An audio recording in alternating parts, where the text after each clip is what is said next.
घृणा और लालच ऐसे जहर हैं जो किसी भी रिश्ते को बर्बाद कर सकते हैं। यह कहानी उमेश और विष्णु की दोस्ती और उसमें पैदा हुई ईर्ष्या, लालच और पश्चाताप के इर्द गिर्द घूमती है। एक जादुई जलपरी के मिलने के बाद उनकी जिंदगी में ऐसा मोड़ आता है जो उनकी सोच, स्वभाव और जीवन को हमेशा के लिए बदल देता है। उमेश और विष्णु बचपन से ही अच्छे दोस्त थे। दोनों का रिश्ता ऐसा था कि लोग उनकी दोस्ती की मिसाल देते।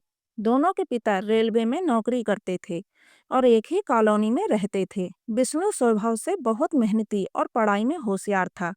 उसकी सबसे बड़ी ख्वाहिश थी कि वह भी अपने पिता की तरह रेलवे में एक अफसर बने।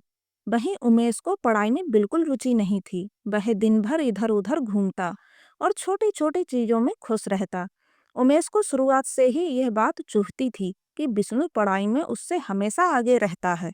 हालांकि वह ऊपर से दोस्ती का दिखावा करता, लेकिन मन ही मन ईर्ष्या के बीज उसके दिल में घर कर चुके थे। जैसे जैसे दोनों बड़े हुए, विष्णु ने रेलवे की परीक्षा की तैयारी शुरू कर दी। वह दिन भर पढ़ाई में लगा रहता, जबकि उमेश अपना वक्त दोस्तों के साथ मस्ती में बिताता। विष्णु की मेहनत देखकर उमेश को महसूस होने लगा कि वह उससे बहुत आगे निकल जाएगा। एक दिन उमेश ने विष्णु से कहा, तू हमेशा पढ़ाई करता रहता है, कभी जीने का मजा भी ले लिया कर। चल आज मेरे साथ घूमने चलते हैं। विष्णु मुस्कुराते हुए बोला, यार मैं तो पढ़ाई में ही खुश हूँ, मुझे इसमें कोई बोरियत नहीं लगती। उमेश ने झल्लाकर कहा, आज मेरा जन्मदिन है, तुझे मेरे साथ चलना ही होगा। विष्णु अपने दोस्त को उसके खास दिन पर नाराज नहीं करना चाहता था, इसलिए वह मान गया। दोनों ने नदी के किनारे पिकनिक का प्लान बनाया। वे अपनी अपनी साइकिल पर निकल पड़े। रास्ते भर उमेश उत्साहित था, जबकि विष्णु मन ही मन सोच रहा था कि कहीं उसका कीमती समय बर्बाद ना हो जाए। नदी के पास पहुंचकर दोनों ने एक छोटा सा टेंट लगाया।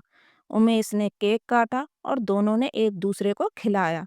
थोड़ी देर मस्ती करने के बाद उमेश ने नदी में नहाने की बात कही।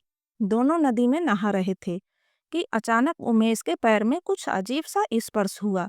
डर के मारे वह बाहर निकलने लगा। तभी पानी में से एक खूबसूरत जलपरी उभरी। उसकी चमचमाती त्वचा और सुनहरे बालों ने दोनों को हैरान कर दिया। डर के मारे उनकी सांसें अटक गईं। जलपरी ने हंसते हुए कहा, डरो मत, मैं तुम्हें कोई नुकसान नहीं पहुंचाऊंगी। मैं तो तुम्हें एक खास तोहफा देने आई हूँ। उमेश ने लालच भरी आवाज में पूछा, तोहफा? कैसा तोहफा? जलपरी ने नदी के अंदर से दो पत्थर निकाले और कहा, ये जादुई पत्थर है। हर पत्थर सिर्फ दो इच्छाएं पूरी कर सकता है, लेकिन शर्त यह है कि जो कुछ भी तुम एक दूसरे के लिए मांगोगे, उसका आधा तुम्हें भी मिलेगा। इतना कहकर जलपरी पानी में गायब हो गई। दोनों ने पत्थर अपने पास रख लिए और घर लौट आए। विष्णु को जलपरी की बातों पर थोड़ा शक था, लेकिन उमेश के मन में तो लालच घर कर चुका था। उसने विष्णु से कहा, तू मेरे लिए बहुत सारी दौलत मांग, इससे तुझे भी फायदा होगा। विष्णु ने उसे समझाने की कोशिश की, धन दौलत से बढ़कर हमें कुछ ऐसा मांगना चाहिए जो सच में हमारी जिंदगी बदले। लेकिन उमेश ने उसकी एक ना सुनी। अगले दिन विष्णु ने उमेश के कहने पर उसके लिए दौलत मांगी। देखते ही देखते उमेश के पास सोने, चांदी और पैसे का ढेर लग गया। शर्त के मुताबिक विष्णु को भी उसका आधा हिस्सा मिल गया। उमेश की खुशी का ठिकाना नहीं था, लेकिन अब उसके मन में विष्णु के लिए जलन और बढ़ गई। उसने सोचा, अगर मैं विष्णु को कमजोर कर दूं, तो वह मुझसे कभी आगे नहीं निकल पाएगा। उमेश ने अपनी दूसरी इच्छा में विष्णु को अपाहिज बनाने की कामना की। अगले ही पल विष्णु पूरी तरह अपाहिज हो गया, लेकिन शर्त के मुताबिक उमेश खुद भी आधा अपाहिज हो गया। विष्णु को अपने दोस्त की साजिश समझते देर ना लगी। उसने अपनी दूसरी इच्छा में उमेश से उसकी सारी दौलत छीन ली। उमेश एक बार फिर खाली हाथ रह गया। अपनी गलती का एहसास होने पर उमेश ने विष्णु से माफी मांगी।